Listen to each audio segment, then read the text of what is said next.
Welcome to Locality's Making Bank podcast, where we continue our exploration of South Florida's entrepreneurial landscape with host Keith Costello, co-founder and CEO of Locality Bank.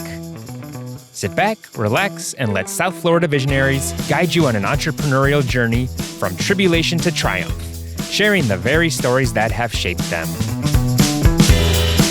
Marc Elkman, welcome to Locality Bank's Making Bank podcast. Thanks for having me today, Keith.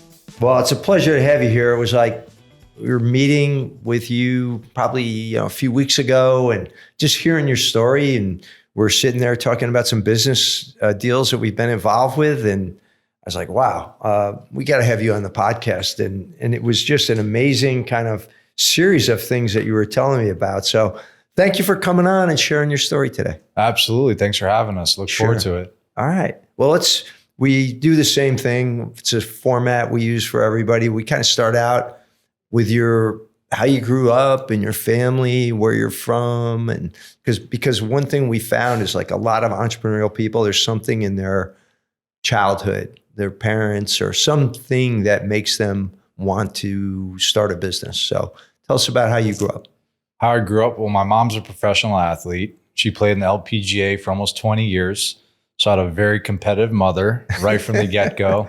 And it definitely shaped who I am today. I was also a collegiate athlete myself. So I was very structured and regimented when it came to fitness at a very young age. You know, I was at the gym at Gold's Gym in Fort Lauderdale, 3 years old, behind the desk. I had my first personal trainer at 10 years old. Wow. So before I'd go to middle school, I was training with a trainer, drinking protein shakes, and very regimented because of her. And when I understood competing in sports was the same thing as competing in business, I took the same structure that I had from sports and translated it into starting my first company. Wow, that's great. So so you went from you grew up down here, right? Fort Lauderdale, right here around the corner. Fort Lauderdale, yeah. Oh, incredible. Born and raised. And then so then you went to college, or you started a business, or what did you do? How did you get started first? So I graduated from FAU in 2011. I was a personal trainer. I was living the life of competing in bodybuilding, played college baseball for a year. So my days were starting at 5 a.m., training clients till about 12, 1 o'clock. Were you doing that on your own, or were you working for a company, or how? So I was working at a private country club in Boca, the Polo Club. It's very high-end clientele, a little bit older of a demographic. And guys like my age, just barely able to. You'd be training me, Keith. You're in great shape. I was training people, really for functionality, right? So you can get up and, really feel good and wake up and, do functional things, not getting anyone ready for a bodybuilding show. But I was training for bodybuilding shows when I was there. And I was going to FAU doing 4 or 5 classes. So my day was starting at 5 and ending at 10 p.m. And, obviously I learned that, hey, I want to be in great shape. I want to go get my degree. So I was very regimented and structured. When I graduated, I was like, let's take some risk. And right now is the time. I live at home. If I fail, this is a good time to do so, right? Time out for that. One second, because that is such, if there's one message, I think we should have everybody, if you're young and you're out there, that's right. That is a great advice. Do it while you can, while you're that's young. Right. And I was telling these guys, I made the mistake of not starting a business till I was 50 when I had 2 ex-wives, 4 kids. And I was like, what am I doing? Right. If I fail, I'm going to be selling newspapers. Right. But you had the right idea. I think that's so smart. Take the risk when you're young. That's right. Live at home, save your money, and give it a shot. 100%. So keep going. I didn't mean to interrupt, but that's such a great lesson right there. And I try to tell everyone that I have influence over in their early 20s, when you graduate, right now is the time to try. Right now is the time to fail. As you see, there's a lot of young kids in grade school making money on YouTube. So there's no time early enough when you could start a business. Yeah. So I graduated college. I said, what am I going to do? I know health and fitness. It's all I know. I didn't know what I wanted to do when I graduated. I didn't say, this is what I'm going to major in college. I went for business management, right? And hospitality, because I was working in a country club. When I graduated, my girlfriend and I at the time, we decided to start a meal plan company. I was eating a meal prep service that was local. I'd pick up all of my meals from a gym. Because you were training for bodybuilding. That's right. You wanted to eat the right And I was macros, busy, the right calories. right. Tracking macros, living the lifestyle. I didn't care what the food tasted like. I just was meeting my macros. But since I was at a country club, I was friends with the chef. And I said, hey, I'm meeting this meal plan. I noticed there's 7,500 bags at this gym. And the owner told me he has 4 or 5 gyms that he does this with. So I did the math. I'm paying $100 a week. There's $7,500 in that cooler there. And this guy just told me he does this times 5. I've got all the friends and personal trainers and network that we could influence. I just need better quality food. So that day, the chef at the Polo Club and I decided to partner up. Wow. I said, How old were you? I was 24 at the time. That's so just cool. graduating. And he was 50 at the time. He said, Wow. Mark, he's like me. he said, Mark, I've lived every holiday in this country club for my entire life. I've never spent a Christmas, a Thanksgiving, any holiday with my family. I'm dying to get out of this lifestyle. So he stayed because he was making money as the head chef. I had nothing but risk to take. So I left. And he was helping me on the off hours, giving me the great food. And I was running this meal plan to every single gym in South Florida. Mm-hmm. I felt the path of least resistance to grow this business was giving it to fitness goers, right? Guys like you, guys like me that say, hey, I'm busy, but I do want to eat clean. I don't want to make a bad decision for lunch when I'm hungry. I want to come prepared. Yeah. I got in the meal plan space in 2011. By 2015, we were the 70th fastest growing company privately in the country. Wow. On the Inc. 500. So we're in the Inc. list 2 years in a row. The first year we went from 0 to 18 million in 3 years in sales profitably. So I'm in my mid 20s, never expecting to have grown a business that I'd have 200 employees 3 years later, because that's what it took. Wow. Delivering and bootstrapped food. It yourself? Bootstrapped it ourselves. I was at an auction with the chef. I had 10,000. He had 10,000. We bought used equipment and we filled a Quiznos sub shop and busted out the doors in 3 months. And then took a larger commissary kitchen and grew and scaled the business all the way through selling it to a private equity group in 2016. Wow. So now I'm in my late 20s. I'm raising capital at the Florida Venture Forum down in South Florida. So I learned how to go present on stage, how to get my numbers right, how to talk about growth, all things that investors want to hear. Here's my 3-year, 5-year plan. And then I went to that next tranche of capital, raised private equity money, and ultimately I sold the business to that group in 2016. Wow. So but how you marketed, you told me also you went to like Orange Theory, which was so smart, CrossFit people. That's right. Talk about how you did all that. So I took all my meals to the local gyms. CrossFit was booming at the time in 2011, 12. It became the hot new fitness craze. So I started bringing my meals and they immediately understood. The owner operator said, here's my meals, taste it. I want to sell this to your customers. They all allowed me to put my meals. When the class would end, they'd come by my table. I'd give them a taste. They liked it. I'd sign them up on site. And my cost per acquisition was very low because I was there doing the hustling and bustling. And I'm just sampling food that cost me nothing, right? Next to nothing. So I was getting customers low. And then when you're in a subscription business, it's what's your cost per acquisition? What's your lifetime value that you retain that client? So cost per acquisition was low. Lifetime value was high because I was not competing against many other companies at the time. And I had the best food in the space. Wow. We partnered with the Miami Dolphins. We partnered with Orange Theory Fitness. We partnered with CrossFit. We were the title sponsor for the regional games in South Florida. Everywhere you turned, you saw a fresh meal plan. And we did that all, by ground and pound. That's awesome. So that was great. Really smart marketing on your part to be able to identify those users and then partner with those gyms. I think Drew actually was mentioning to me, he thinks at his CrossFit gym that you were, did you have fridges in some of the? We did. Yeah, we did. Yeah, I think that he was mentioning that. I'm like, wow, it probably was the same thing. That's right. Yeah, it was like a hub and spoke delivery model where we took refrigerated box trucks and we ended up growing into Orlando, Tampa. I ended up opening a kitchen in the Northeast and did the same model. But down here in South Florida, we really made our mark in, the early 2010, 11, 12 phase. And it was very difficult to come compete with us because we really had a great presence in the gyms. I created an affiliate program where the gym owners were able to make some money off of the programs, eat for free, what have you. And as I was building that business, I identified Orange Theory Fitness as a great business model for fitness.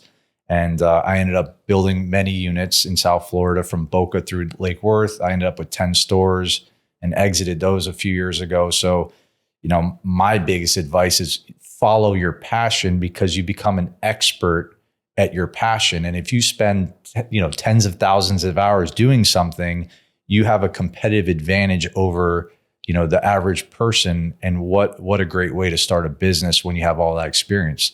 Right. I knew health and fitness. I thought real estate was great, but what do I know about real estate? Yeah. But I wanted to make money. I wanted to make bank. And I didn't see how I could make bank in health and fitness. What am I going to do? I'm going to own a gym. What am I going to do? It didn't make sense to me. So I got in the food space. I was never in it, but I knew I could leverage all of my clients, all my trainers, friends that had clients. And that was the way we started, grew, and sold our first company, which gave me all the momentum I needed to then get into my next business from there. What was the biggest problem you had? Because it sounds real easy from what you're saying as you go from 0 to 18 million. That's incredible growth. What was the problem you had along the way? It pops right into my head. Logistics. We were Uber Eats before Uber Eats. So we're delivering food while you're sleeping, and a lot can go wrong when, delivering food overnight. I had about 70 drivers delivering 3,000 to 4,000 bags of food throughout South Florida and Central Florida. And there was always going to be missed deliveries getting into your gate. So figure we would miss 30, 40, 50 deliveries on any given night. So it's dealing with the customers, getting the food back on a redelivery. So logistics was very difficult. We ended up building our own software because there was no CRM that we could buy for the meal plan space. So I ended up writing our own code. I had no experience doing technology. I learned that very quickly and very expensively by failing many times at it. But we ultimately built in a software that ran our entire business. Wow. Have you sold that to other people? It's funny. We were thinking about licensing it at the time, but it was such a competitive advantage. The other meal plan spaces had no idea. You really had to run logistics, run their kitchen to order all their food. You're dealing with a perishable product. I probably picked the hardest space to go into first, not knowing that at the time. But boy, am I happy I did, because it made everything I'm doing now feel that much easier. Wow. Yeah. Well, that's great. And it sounds like you're good at solving problems. So, you figured that one out. So what's your next step after that success? So when I sold the company, I bought my dream home, dream lot, I should say. I found a lot in the neighborhood that I always had my eyes on. I lived in an apartment. And I used to overlook this neighborhood. And I used to say to my girlfriend, now my wife at the time, we'll live there one day. And I realized one day was right around the corner. And then at that point, I started to set my goals much shorter. Something that you want to do in 10 years, I want to do it in 1 year. The saying, you aim for the stars, but you land on the moon. I think that when you set your goals much shorter, that you'll see that you could do things quicker than you ever expect to. I ended up buying a lot in a neighborhood I expected to buy in 5 years. I did it the following year. So we designed and built a home, and it was my dream house. We lived in Boca? In Boca, in East Boca Raton. I lived there for a few years, but I realized what I designed and built wasn't set up for a family of 3 kids, and which I have today. Yeah. So we ended up selling the house, and I sold it at a really good profit. And I really enjoyed the process. And I saw that was what I was going to do next. So we bought a lot on the water and we designed it. And I said, hey, if it doesn't turn out well, because I've never done this for a business, I'll go live in the house. So let me design it the way that my family and I will enjoy it. As soon as we designed it and we put it on the MLS, we sold the house within 30 days of breaking ground. And wow. So apparently people liked my taste. And what year was this? This was 2022. Okay. And that was your entry into... That was entry into spec luxury development in East Boca. Yeah. The safest place in South Florida is on the water. They don't make any more water. So that was my thesis.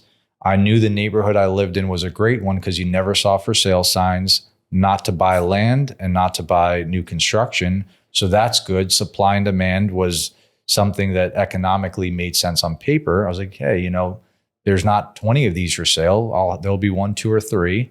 And we sold it. I bought another one. We sold that one a few months in. And at that point, I didn't buy one at a time. I started to buy 2 or 3 at a time. And we started growing the business into what it is today, where we have over $100 million of development currently going on under Empire Development. Wow. That's awesome. And you have a partner? I have partners. So, okay. It's my company, Yeah. and I bring on JV partners. I bring in equity partners, but my real partners are the guys that run the company with me, which have been friends of mine for 20, 25 years, which is the real blessing in all of it, to watch my friends' lifestyles and their goals being achieved through this business we've created together, which is I couldn't even explain to you how fulfilling that is for me. So you've brought a lot of your friends that you grew up with. 25 years, yeah. That's great. Andrew being one. Andrew being one of them. Andrew's been my friend since 9th grade. Yeah, I met with you when we had lunch. That's right. While I was, a jock per se in high school, he was a brainiac in high school. Okay. He was, his dad's a doctor, and he's doing all his dad's real estate deals, buying his dad's cars. I'm just like, at 14, 15 years old, I'm like, how are you so smart already? And he graduated high school. He opens a business. He's, making huge deals in real estate and cell phones. And it was unbelievable. So we've been friends 25 years. And I had another friend of mine who was in the design space. Him and his wife had worked with the St. Regis in Bal Harbor and worked for some high-end, billionaires in Boca designing their homes. And then I had another friend who was a project manager already for another construction company. So these weren't guys that didn't have experience. They were just in different companies. And we put everybody together and we started Empire Development. That's great. Yeah. So the one thing I noticed was, and how we got to know each other, was that you work with community banks. And so I was like, wow, these are pretty young guys. When I met with you and Andrew, I'm like, it's interesting that you chose the community banks to work with instead of like larger banks. How did that happen? Community banks give you more attention. It's more personable of an experience. That's important to us. We like to build relationships. If we're going to do one deal together, I want to see how we could do 2, 3, 4 and build a long lasting relationship. It doesn't make sense to do one deal and then go do another deal with somebody else. You never really truly build that scalability that you're looking for, that relationship you're looking for, because business is all about relationships. As they say, it's not what you know, it's who you know. And I could tell you that that's not just a cliche. As you and I are sitting here together, building our relationship, getting to know each other better, it's all about doing what you say you're going to do and delivering upon that. And I feel that community banks really stick to their word more. They give you more attention, and they're usually, more aggressive when it comes to the financing rates. So all positive things. We are happy. Yeah, we're happy to hear that. And I think, for a lot of local developers or people who are investing in real estate locally, or somebody running a local business, that's why we started this bank, really, is to serve people like you and others who are doing things here in the community, right? We're not trying to serve Fortune 500 companies or private equity funds or these big organizations. Really focused on local entrepreneurs, and so we're really happy to have you here today because of such a great story. Do you have any other words of wisdom? Because you have done quite a bit for, you're not even 40 years old. 39, yeah, just turned 39, yeah. Yeah, you're not even 40 years old yet. You've accomplished quite a bit. What other advice do you have to people listening? Start early, follow your passion. It's never too early. I'm teaching my 9, 10-year-old kids now who are into card trading. If you guys want to start a business, let's start a business now. I'll help you. I'll teach you, but it's never too early to start, right? So I think that the biggest piece of advice is really to the youth, that when you graduate college, it's easy to take risk. When you have kids and you have dependables and a family, if you risk and you lose, you're putting your whole family at risk, right? So it's much more challenging for me to talk to my friends who are my age, who have been stuck in the same position they've been in. It's the time to take risk is when you're young, because you could fail and get back up and try again. And if you do fail, you got to keep trying, because ultimately you will find success. That's a great message, and one we're happy to share with, all of our millions of listeners out there, right, Brian, that we have. So did you have any particular mentors along the way? So my first mentor was absolutely my mom. She primed my brain. She primed my existence. I'm an only child. I came from, she's a single mother. Her and I lived in a 1-bedroom apartment in high school. I lived in the bedroom. She lived in the living room. And so I really know what it comes, what it's like to come from struggle. She did everything for me that she could. It was a different upbringing, and I watched her give me everything she had. And so that was mentor number one. When I started my first business and people saw that I had something good, a good product, I did run into a couple people that taught me how to speak on stage, how to present the company, what people want to hear. So those first couple mentors really shaped who I am today in business.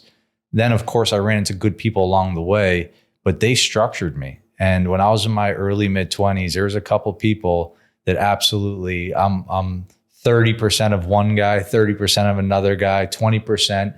I look at somebody and I like to grab something from their war chest, and just say, hey, I'm gonna grab that sword you got there. I'm gonna add it to my war chest. I'm gonna grab that. So identify traits, not everything, because not everyone is perfect, right? But can I identify something in you that is admirable that I want to add to my war chest? That's very important if you're able to actually do that. Can you identify, right? Like you're 68 years old, you told me, right? Yes. You're in incredible shape. And I look at you, and when I left meeting with you, I was like, when I'm 68 years old, I want to look and feel like Keith does, right? Because I know how important it is to be healthy. Health is wealth. Without your health, you've got nothing, right? You understand that. I don't have to explain that to you. If you feel good, you can go conquer the day. If you don't feel good, you can't run a business. You can't take care of your family. I just asked my wife for one thing: take care of your health so you could take care of our kids. If you don't have health, you can't take care of our boys, right? I love that. And, there's a saying that a healthy man wants everything, and a sick man only wants to be healthy. That's right. If you don't have your health, you're too many people don't focus on that. And you are a great example of somebody. You can have success in business. You can do that and still be healthy. You can still take the time to devote to working out and doing those things. And you're not doing it. Some people say, "Oh, he's selfish. He's working." No, you're doing it for your family. That's right. You're doing it so that you'll be there for your grandkids. That's right. And also for the people that you're in business with. Right. You'll be sharp. You'll be on top of things. So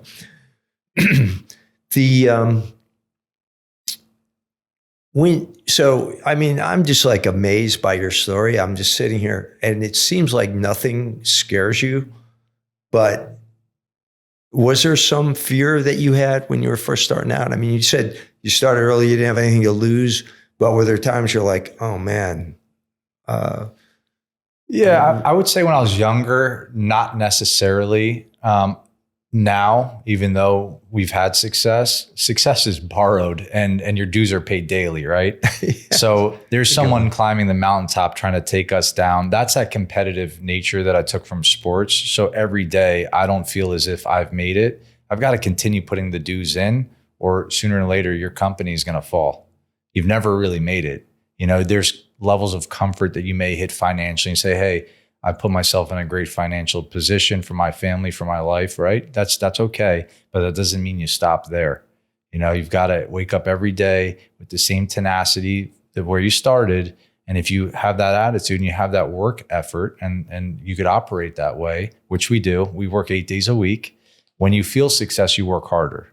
It's momentum. You just got to get the snowball rolling down the hill. And once you do, you create momentum, which is very hard to begin. And if it stops, it's very hard to get back rolling again. So I don't take that for granted. And I only don't take it for granted because I know what it feels like for momentum to stop. What about philanthropy? You're part of the community, and I know you're involved in some things. And what do you do to kind of give back? So I give back by involving in Little League and, where my kids play sports, and I try to get involved there. I give back by bringing in kids that come and actually are interns at my company. So we have a couple interns that are in their early 20s, and they're saying, "Hey, Mark, I love development. Can I come and sit here in your office?" So I've got some guys in the office that are learning from us. I really try to give back by, looking at where I started, and I try to really pour everything into young people that want it. And I always have an open door. I'll fill my entire office with young, hungry kids. And one of them turned into an employee, and, another one may, or, what have you. But I like to really focus on people that want to make it in business, and I'll give them everything I've got. That's great. I have an expression that we like to hire PhDs, poor, hungry, and driven. That's right. And so that's wonderful. So what does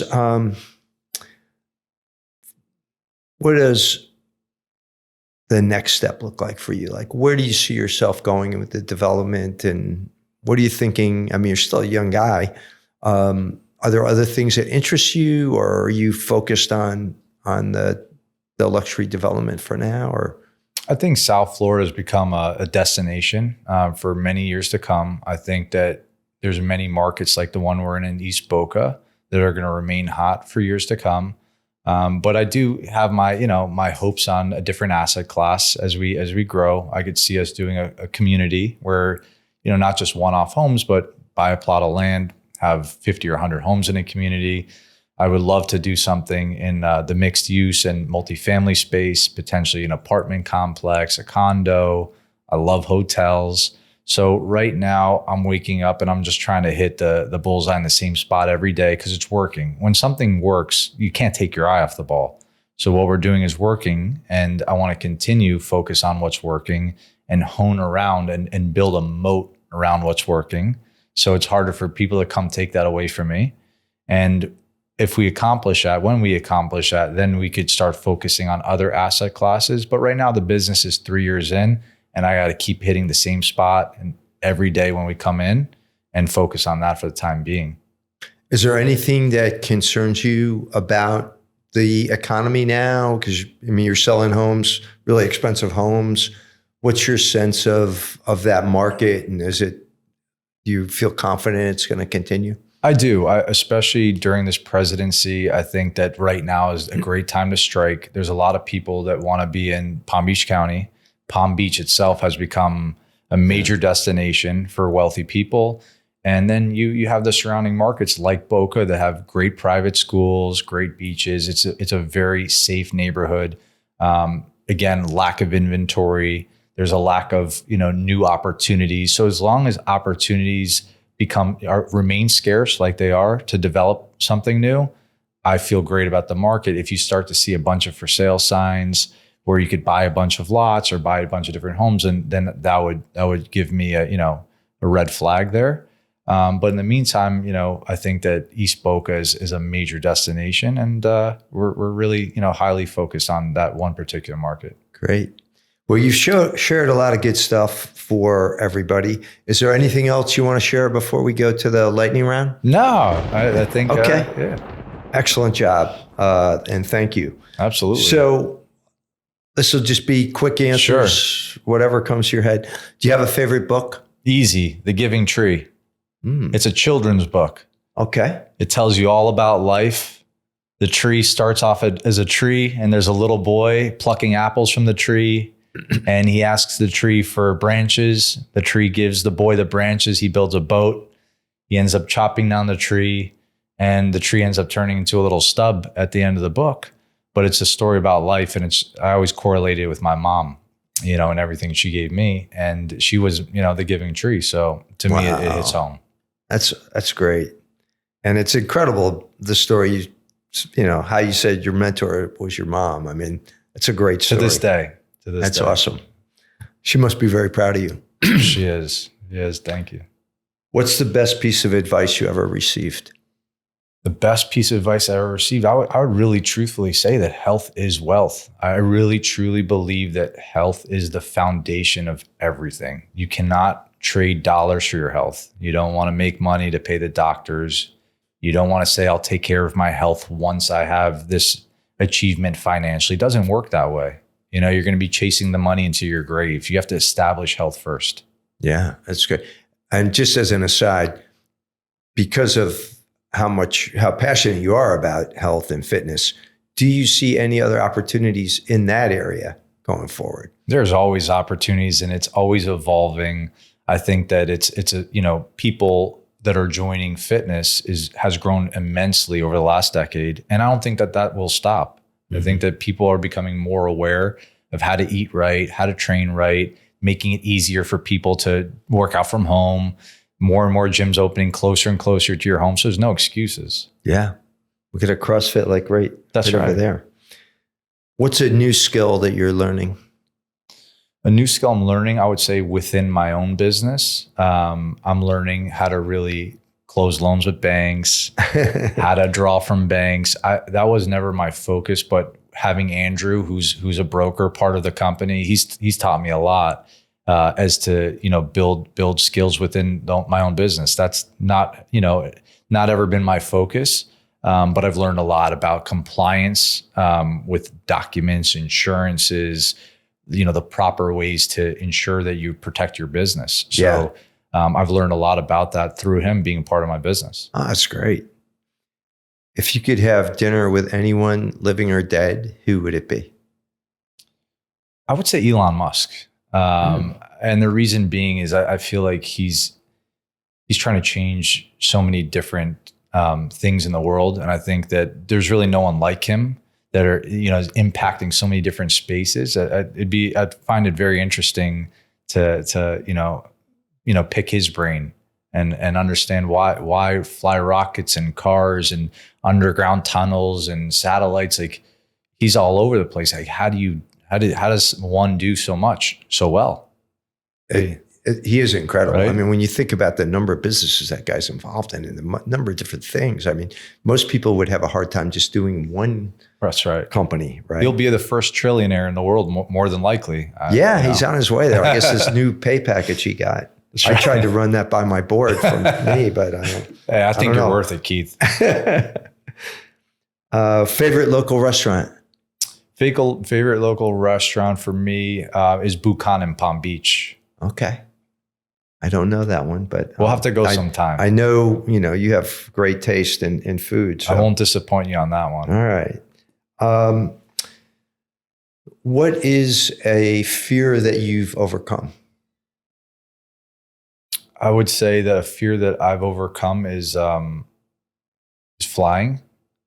I had a fear of flying because I'd get motion sickness a lot, but I didn't want my kids to inherit that fear. So I never wanted to tell them that I don't like it. Wow. So as I started to fly with them, it started to help me overcome my fear because they wanted to go and see places. So my young boys, helped me overcome my fear of flying. That's cool. What are you most grateful for today? I'm most grateful for having my parents still be alive. Having, you can't take that for granted. You're not going to have them forever. Yeah. And so I'd say that being grateful for your family, that's very important. It's very nice. I still haven't learned everything that I could learn from my mom, so I need her. I still need her, and she's teaching me a lot still. So I always tell her, like, you got to take care of yourself because I depend on you. So family and our health. I mean, what's more important than that? If you have that, you have everything. You're right. How can people get in touch with you? How can you get in touch with me? Well, Marc, M-A-R-C, at empiredevgroup.com. Email me. Okay. There you go.